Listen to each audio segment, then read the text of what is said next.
Magandang araw, ito ang buhay na may Diyos. Mga kapatid, may sasagutin lang tayo isang katanungan na galing sa isang manonood. Ito ay galing kay Kabian. Ang tanong niya ay, bakit ba naglagay ng utos ang Diyos? Meron na ba kasalanan ang unang Adan noon bago maglagay ng utos? Okay mga kapatid, sasagutin natin ang kanyang katanungan. Kung ano nga ba ang sinasabi sa Biblia. Bakit naglagay ng utos ang Diyos hindi dahil may kasalanan na agad si Adan, kundi dahil sa relasyon at kalayaan o free will. Ang utos ay gabay kung ano ang mabuti at hindi. Pagsubok ng pagsunod, hindi sa pilitan ang pag-ibig sa Diyos. Kung walang utos, walang tunay na pagpili. At kung walang pagpili, walang tunay na pagsunod. At ayon nga dito sa talata ng Genesis 2 verse 16 to 17, ang sabi, sinabi niya sa tao, makakain mo ang alinmang bungang kahoy sa halamanan, maliban sa bungas ng punong kahoy na nagbibigay ng kaalaman tungkol sa mabuti at masama. Huwag na huwag mong kakainin ang bungang iyon sapagkat sa araw na kinain mo iyon ay mamamatay ka. So mga kapatid, pinapakita dito na si Adan ay binigyan ng kalayaan. Pwede siyang kumain sa lahat. Pero may utos ang Diyos na may hangganan. Pero may isang utos bilang hangganan. Ang parusa ay kamatayan kapag sinuway. Ipinapakita nito may kalayaan ang tao or may free will. Ang kasalanan ay pagsuway sa utos ng Diyos. At ang bunga nito ay kamatayan, maging espiritual o pisikal. Hindi nilikha si Adan na makasalanan. Binigyan siya ng utos para magkaroon ng pagpili.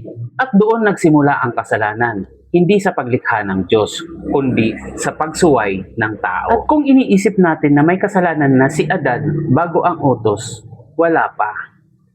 Nilalang siya ng mabuti. Mababasa natin yan dito sa Genesis chapter 1 verse 31.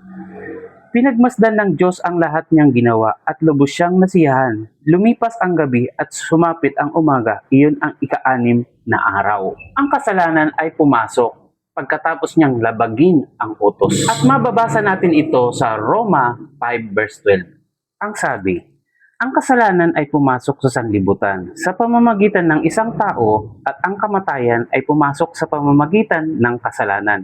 Dahil dito, lumaganap ang kamatayan sa lahat ng tao sapagkat ang lahat ay nagkasala. Ibig sabihin, hindi likas ang kasalanan kay Adan noong una. Pumasok lang ito dahil sa pagsuway. So ang tanong, ano ang koneksyon nito kay Kristo? Si Adan may utos pero sumuway. Si Jesus Christ tinukso pero sumunod hanggang wakas. At dito nga natin mababasa sa Roma 5 verse 19. Sapagkat kung naging makasalanan ang marami dahil sa pagsuway ng isang tao, marami rin ang mapagpawalang sala dahil sa pagsunod ng isang tao. So, di ba? Yun na nga yung ginawa ni Jesus Christ. So, kahit tinukso siya, sumunod pa rin siya hanggang wakas. Dahil si Jesus Christ ang tutubos ng lahat ng kasalanan natin sa pamamagitan ng pagpako sa Kanya sa krus. Kaya si Jesus ay tinawag na huling Adan dahil siya ang nag-ayos sa pagkakamali ng una.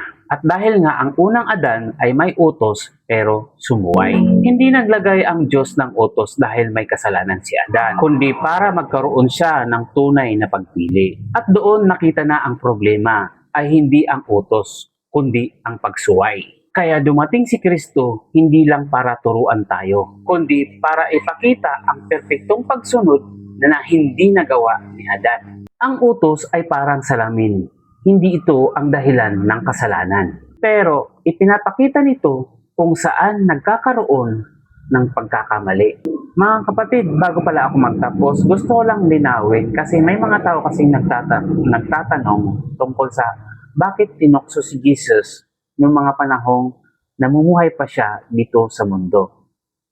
Kung siya naman talaga ay Diyos ng sanlibutan, so bakit nga ba talaga tinukso si Jesus Christ noong mga panahon na yon?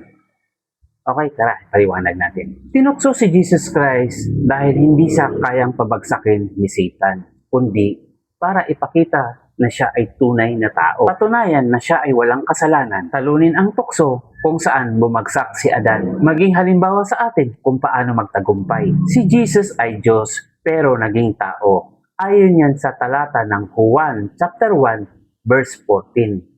Ang salita ay naging tao. Ibig sabihin, siya ay Diyos ng kanyang kalikasan pero namuhay bilang tao. May gutom, pagod, emosyon, kaya siya ay pwedeng tuksohin. Pero hindi siya magkakasala. Bakit siya tinukso ng dyablo? Ang layunin ni Satan, subukan kung maibabagsak niya si Jesus. Hadlangan ang plano ng Diyos, ang kaligtasan ng tao. Pero ang hindi niya naunawaan, si Jesus ay hindi lang tao. Siya ay Diyos na nagkatawang tao. Mga kapatid, mababasa natin ito sa unang Korinto 15 verse 45. Ang nakasaad nga dito, ganito ang sinasabi sa kasulatan. Ang unang tao, si Adan, ay nilikhang binigyan ng buhay. Ang huling Adan ay espiritong nagbibigay buhay. Ayun na ngayon si Jesus Christ. Okay mga kapatid, ito lang ang gusto kong sabihin sa inyo. Ang tukso ay hindi patunay ng kahinaan. Ito ay pagkakataon upang maipakita ang katotohanan ng iyong pagkatao. Okay mga kapatid, at kung ikaw ay napalakas ng mensahe ito, ibahagi mo dahil ang buhay na may Diyos ay buhay na may pag-asa. At patuloy kang lumakad kasama ang Diyos. Tandaan, hindi pa tapos ang kwento mo. Ito ang buhay na may Diyos.